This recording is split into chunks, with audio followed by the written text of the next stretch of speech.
올 한 해를 되돌아보는 UBC 7대 뉴스 마지막 순서입니다. 울산 장애인 인권의 처참한 현실을 그대로 드러낸 잇따른 장애인 성폭행 논란을 짚어보겠습니다. 특히 진보 진영의 대표적 인사가 장애인 성폭행 의혹을 남긴 채 스스로 숨진 사건은 UBC 단독 보도 이후 장애인 인권 의식을 재고하는 계기가 됐다는 평가입니다. 배윤주 기자입니다. 지적장애인 학생을 1년 가까이 성폭행한 혐의로 울산 지역 진보 진영의 대표 인사인 성인 장애인 학교장이 장애인 학생을 성폭행했다는 의혹이 처음 알려진 건 지난 7월.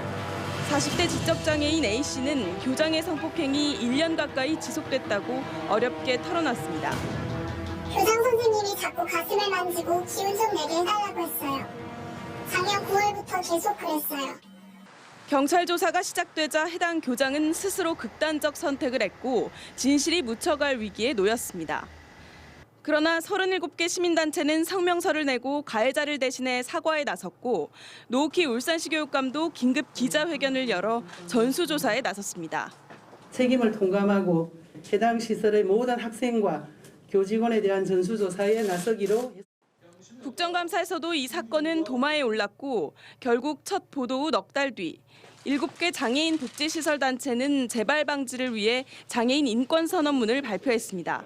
장애인을 한 사람의 인격체로서 항상 존중하며 하지만 지난해 6월 울산의 한 장애인 자립생활센터장이 20대 청각장애인을 성추행한 의혹이 뒤늦게 불거지기도 했습니다.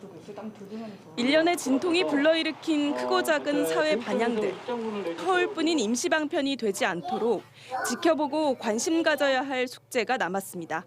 변화는 분명히 있었어요. 그 여러 각계각층의 그런 자정 노력은 분명히 생겨나셨더라고요. 하지만 제일 더 중요한 거는 체계화가 돼서 장애인 권익에 도움이 되는 UBC 뉴스 배윤주입니다.